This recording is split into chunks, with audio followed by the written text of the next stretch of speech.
What's up, guys? Welcome back to another episode of After Hours with the Boys. Today, I'm going to be showing you our BD Scorpion kits for our 6.7 Powerstrokes. Like I said, guys, this is our BD Scorpion kit. This particular kit is an S3 64.5. This is daily driving and light towing. It's going to give us more power and get rid of that VGT. 11 to 14 guys, you have turbo issues. You can either swap to like a later style, like 15 and up turbo kits, or you can just go ahead and get this kit. We also offer 363s, 366s, 369s, and a 467 for you big power guys. As you can see, guys, this kit's gonna come with everything you need. Clamps, boots, intercooler pipe, downpipe, hardware kit, turbo, heat shields, turbo drain, exhaust manifold, pedestal, all new gaskets, intake manifold, crossover pipe, new coolant lines, and you're going to get a brand new BD cold air intake. I'm going to go ahead and start by taking the cold air intake out of it, intake manifold, get these intercooler pipes out, this upper radiator hose, which I think is leaking, so we're going to go ahead and replace it, and just get all this stuff out so we can get down to the turbo.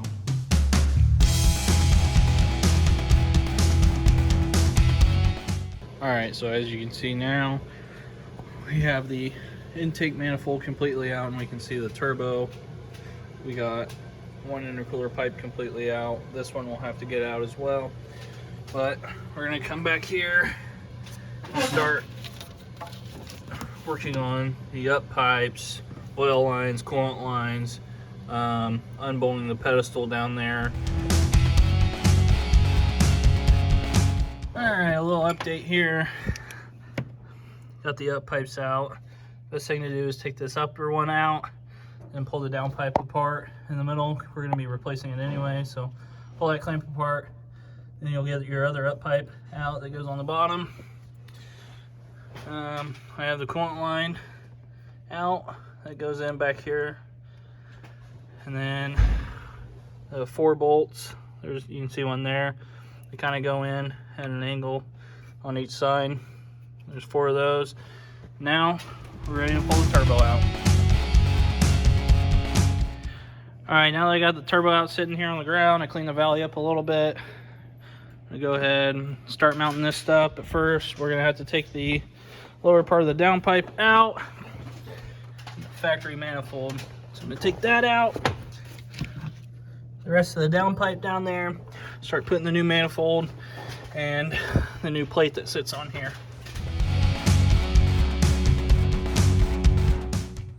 So as you can see here in the manifold, in this pedestal, well, what used to be the pedestal back in here with the new gasket under it. All I used for this thing when I hammered it in was a lot of red Loctite.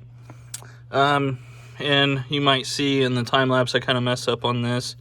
I thought this went over the studs, like after the nuts, but it doesn't. So put your studs in, and like your gasket, then your manifold, then put your spacers on that go under this, and then bolt it down and torque it. This goes to 22 foot-pounds on these.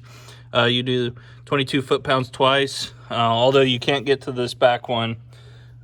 You'll have to use a wrench, but it's pretty easy to get to with a wrench.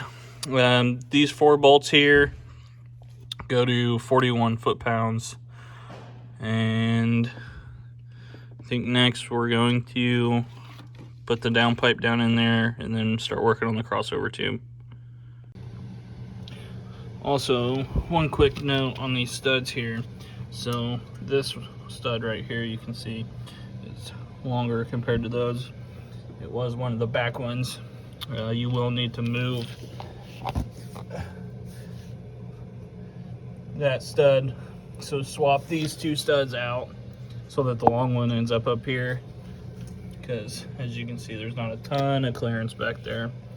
And then right here is your back pressure tube. This one's your EGT, and this one we're gonna plug off, and then your crossover pipe will go from here to here now, back behind that shield.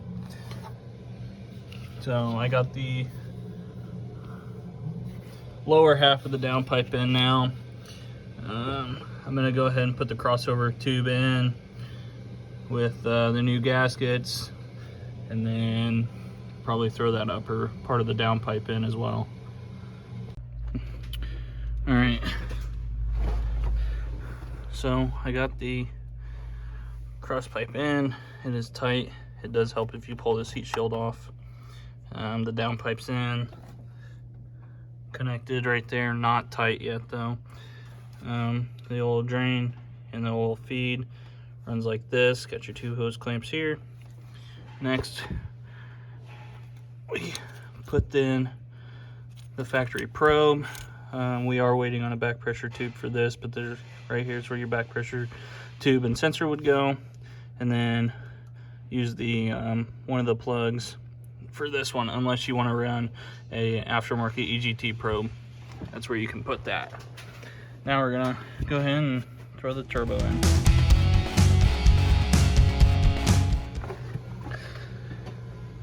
Well, turbo's in, but as you can see, I pulled the compressor housing off.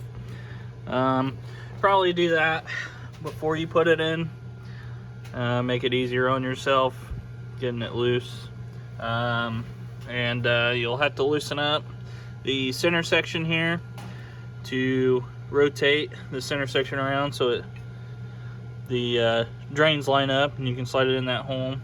And you might leave it loose to give you a little bit of room to spin this in here. When you're spinning it in, it kind of rubs on the exhaust housing there to get the feed line. So as you can see now, the feed line just runs under there, makes a loop, comes back around here.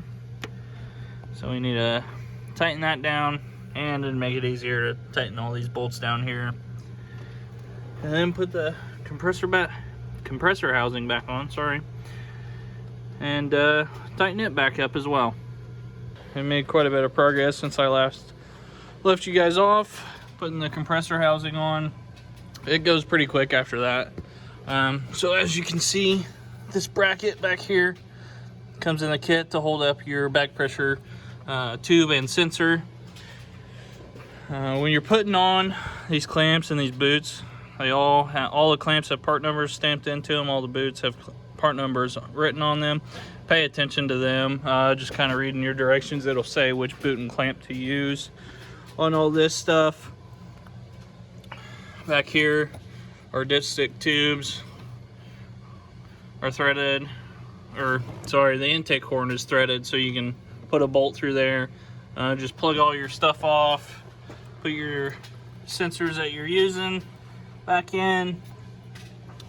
You do not have to change the crankcase. It comes with a coupler to go in here, and the factory crankcase vent tube will still go on.